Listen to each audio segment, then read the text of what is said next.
சுவிசேஷம் 16வது அதிகாரம் 20வது வசனத்தை வாசிங்க பார்க்கலாம்.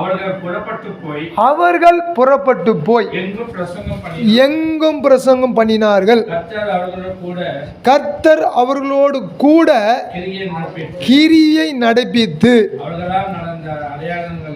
அவர்களால் நடந்த அடையாளங்களினாலே வசனத்தை உறுதிப்படுத்தினார். அப்போ ஆண்டவர் நம்ம கூட இருக்கிறாரு, வசனம் உறுதி ஆச்சுன்னு சொன்னால் அற்புத அடையாளங்கள் நடக்கணும். அல்லேலூயா. அற்புதங்கள் அடையாளங்கள் நடக்குதுன்னு சொன்னால் ஆண்டவர் வசனத்தை உறுதிப்படுத்துகிறாருன்னு அர்த்தம். அவர் சொல்கிறார் பாருங்க, அவர்கள் புறப்பட்டு போய், இப்போ நான் புறப்பட்டு போகிறேன் ஒரு இடத்துக்கு. அப்போ புறப்பட்டு போனால் வசனம் அங்கே உறுதியாகணும். வீட்டில் ஜெபம் பண்ணுறோம், ஆண்டவரே அந்த இடத்துக்கு போகணுன்ட்டு, இந்த வசனம் அங்கே போய் உறுதியாகணும். ஆண்டவரே நான் ஜெபிக்கிறேன், ஆண்டவரே இப்போ நான் ஜெபிச்சுன்னுக்கிறேன், வீட்டில் ஜெபிக்கிறேன் ஒருத்தருக்காக, அவரை போய் நான் பார்க்க போகிறேன். அப்போ அங்கே போனால் என்ன ஆகணும்னா, இயேசுவின் நாமத்தினால உனக்கு நல்லா ஆகணும், நல்லா ஆகணும், வசனம் உறுதிப்படணும். அப்போ சீசர்கள் எங்கும் போனாங்க, எல்லா இடங்களுக்கும் போனாங்க. எப்படி போனாங்கன்னா, இயேசு சொன்னார் புறப்பட்டு போங்கள். அல்லேலூயா. இயேசு சொன்னார் புறப்பட்டு எதுக்கு புறப்பட்டு போங்கன்னு சொன்னால் பிரசங்கம் பண்ணுறதுக்கு புறப்பட்டு போங்க. அல்லேலூயா. பிரசங்கம் பண்ணுறதுக்கு புறப்பட்டு போங்க. போனவங்க எப்படி இருக்கிறாங்கன்னு சொன்னால் கர்த்தர் அவர்களோடு கூட கிரியை நடப்பித்து. அப்போ ஆண்டவர் அவர்களோடு கூட இருந்து கிரியை நடப்பித்தார். எப்படிப்பட்டதான கிரியை நடப்பித்தார்னு சொன்னால் பாருங்களேன், அடையாளங்களினாலும் வசனத்தை உறுதிப்படுத்தினார். அடையாளங்களினால அவர் உறுதிப்படுத்திட்டார். அப்போ என்னங்க அடையாளம்? என்ன அடையாளம் சொன்னால் எபிரேயருக்கு எழுதின புஸ்தகம் 2வது அதிகாரம் 4வது வசனம் சொல்லுது, அடையாளங்களினாலும் அற்புதங்களினாலும் பலவிதமான பலத்த செய்கையினாலும் தம்முடைய சித்தத்தின்படி பகிர்ந்து கொடுத்த பரிசுத்த ஆவியின் வரங்களினாலும் தேவன் தாமே சாட்சி கொடுத்ததுமாய் இருக்கிற இவ்வளவு பெரிதான ரட்சிப்பை குறித்து நாம் கவலையற்றிருப்போமானால் தண்டனைக்கு எப்படி தப்பித்து கொள்ளுவோம்? அப்போ பின்னால் ஒரு தண்டனை இருக்குது.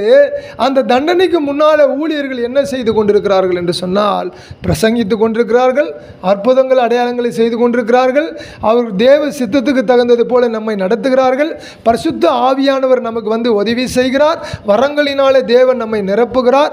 இவ்வளவு காரியங்களை செய்த தேவன் நம்மோடு இருக்கும் பொழுது நமக்கு எப்படி இருக்குதுன்னு சொன்னால் சுவிசேஷத்தை குறித்ததான பாரம் குறைவாக இருக்கிறது. அல்லேலூயா. நம்முடைய எண்ணங்கள், ஏக்கங்கள், திட்டங்கள், செயல்பாடுகள் இதில் எல்லாமே பரிசுத்த ஆவியானவருடைய ஆற்றல் இருக்கதான் பார்க்கணும். நான் எதற்காக பிரசங்கிக்கிறேன்? பவுல் சொல்வார், என்னை சாதுரியமாய் பிரசங்கிக்கும்படியாய் கர்த்தர் அழைத்தார். நான் எப்படியாவது பிரசங்கம் பண்ணி என்ன பண்ணணும், நிறைய பேரை ரட்சிப்புக்குள்ளே நடத்திடணும். எப்படியாவது ரட்சிப்பு. அவருக்கு வந்து பெரிய சர்ச்சு கட்டணும், ஒரு பில்லருக்கு ஒரு ஆள் எடுத்துக்கோங்கன்ற திட்டம்லாம் அவருக்கு இல்லை. அவருடைய திட்டம் என்னன்னா, எப்படியாவது என்ன பண்ணிடணும், ரட்சிப்பு நடத்தி, எப்படியாவது நான் ரட்சிப்புக்குள்ளே நடத்திடணும். நம்முடைய வாழ்க்கையில் எண்ணங்கள், ஏக்கங்கள் எல்லாம் பிறரை நாம் ரட்சிப்புக்குள்ளே நடத்தணும். ஏன் நடத்தணும்னா நம்மக்கிட்ட வசனம் இருக்குது, அதனால் நடத்தணும். ஏன் நடத்தணும்னா நீ போய் சொல்லுன்னு சொல்கிறார், அதனால் நடத்தணும். ஏன் நடத்தணும்னு சொன்னால் நம்மக்கிட்ட பரிசுத்த ஆவியானவர், அதனால் நம்ம நடத்தணும். அப்போ நடத்த அற்புதங்களினாலும் அடையாளங்களினாலும் பலவிதமான காரியங்களினாலும் நம்மை ஆண்டவர் பலப்படுத்துகிறார். அதனால தான் மார்க் 16, 17, 18 வாசிச்சு பாருங்களேன். 16, 17, 18 வாசிங்களேன். ரீதி போலாஷ்.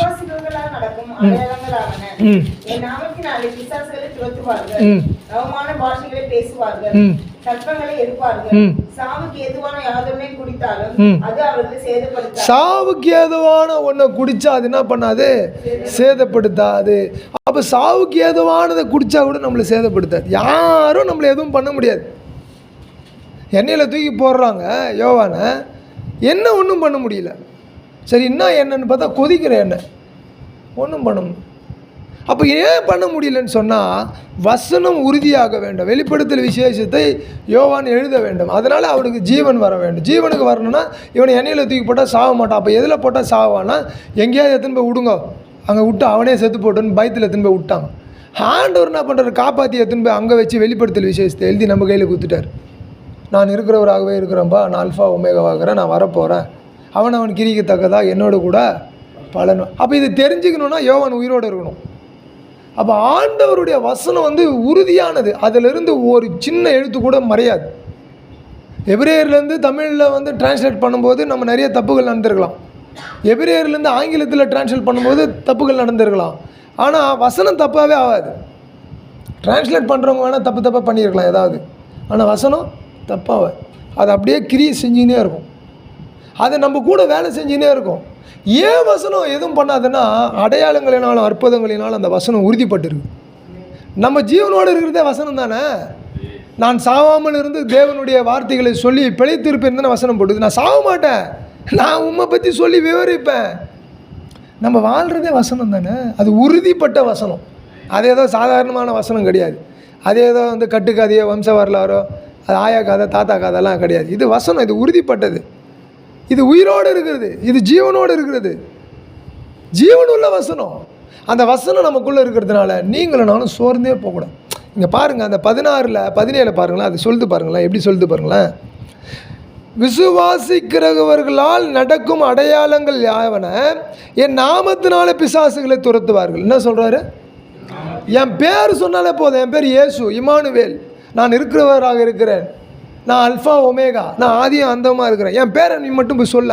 நீ போய் என் பேரை சொல்கிறா, போடா ஜெய்சங்கர் போ, நான் தான் உங்கள் அப்பா, போய் சொல்லு பேரை அப்படின்னு. எங்கள் அப்பா பெரிய முதலமைச்சர் இல்லைனா வந்து பிரதமர் ஆகிறார், எங்கள் அப்பா போய் சொல்லணும்னா நான் என்ன சொல்லுவேன்?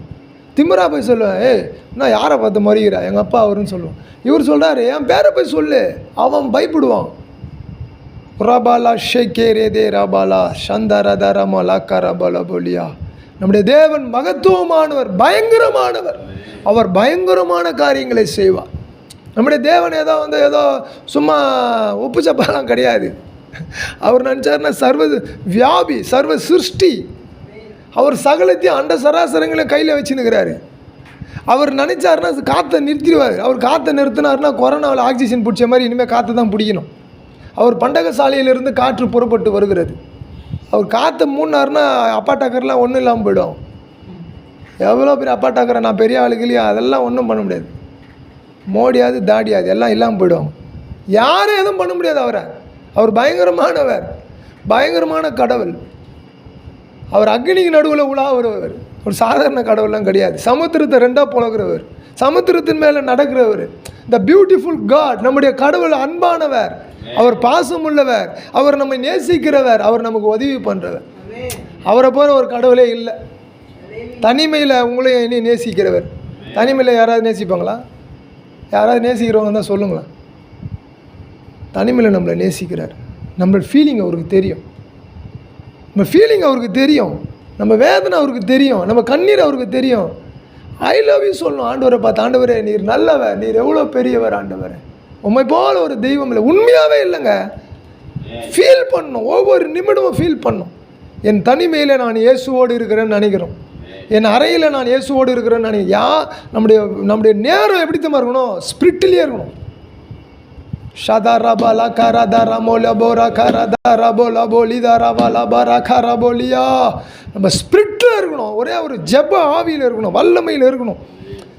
திடமனதாயிரு, புருஷனாயிரு. யார் சொல்ல முடியும்? இந்த உலகத்தில் யாராவது சொல்ல முடியுமா? நான் உன் கூட இருப்பேன் சொல்ல முடியுமா? அவர் அப்படியே இருக்கிறாருங்க. 2000 4000 இந்த பூமி உருவான முதல் இது வரைக்கும் நம்ம கூட இருக்கிறார். எவ்வளோ அற்புதமான கடவுள், ஒரு அற்புதமான ஆண்டவர், எவ்வளோ அற்புதமான ரட்சகர், எவ்வளோ அற்புதமான தெய்வம். அந்த தெய்வத்தை நம்ம நேசிக்கிறோம். நம்ம ஃபீல் பண்ணவே கூடாது. ஃபீல்னு ஒன்று இருந்ததுன்னா, ஆண்டவரே நீர் என்னை விட்டு போயிடாது, அதுக்கு தான் ஃபீல் பண்ணும். நீர் என்னை விட்டு போயிடாது, என்னை விட்டு நல்ல பங்கை நீங்கள் என்ன பண்ணாதீங்க, எடுத்துடாதீங்க ஆண்டவரே. நல்ல பங்கை ஏசு தானே, நல்ல சமாரி இருங்க. அவர் நல்ல பங்கு, அவர் பரிசுத்த ஆவி தான் நம்மளுடைய நல்ல பங்கு. அந்த ஆவியானவர் நம்ம கூட இருக்கிறார். நம்ம பெட்ஷீட் போட்டுன்னு அப்படி பத்துன்னு அப்படி தூங்கினே இருப்போம். ஆண்டு சொல்லுவார், காதில் வந்து சொல்லுவார், ஏப்பா என்னப்பா அவங்களுக்கு ஜெபம் பண்ணப்பா, கொஞ்சம் அவங்க கொஞ்சம் வேதனையில் இருக்கிறாங்க, ஜெபம். அது சொல்லுவார், என்னப்பா ஏதோ யோசிச்சுன்னுக்கிறப்பா, கொஞ்சம் நல்லதை யோசிப்பா, சரியாண்டவரே மன்னிச்சிரு, நல்லதை யோசி. பின்னாலாம் ஒரு வாரமாக ஒரே நரம்பெல்லாம் வலிக்குது, இந்த நரம்பு ஃபுல்லாகவே வலிக்குது. எனக்கு அறியாமலே அது ஒரு எஃபெக்ட் ஆகுது. ரொம்ப அப்படி அப்படி அப்படி ஸ்லிப் ஆகினே இருக்குது, பின்னால் ஃபுல்லாக ஸ்லிப் ஆகினே இருக்குது. இப்போ தான் ஞாபகம் வருது, என்ன ஆண்டவர் அப்படி. அப்போது ஆண்டவர் நம்ம கூட இருக்கிறாரு, நம்மளை கைவிடவே மாட்டார். அப்படியே போனாலும் போகிறவங்க கொடுங்களாம், அங்கே போய் பார்க்க போகிறேன், ஏசை பார்க்க போகிறேன், நான் முகமுகமாக இயேசுவை பார்க்க போகிறேன். பவுல் சொல்கிறார், நான் பார்க்க போகிறேயா, இக்காலத்து பாடுகள் என்ன அடிக்கடி அந்த வசனம் என்ன டச் பண்ணும். இக்காலத்து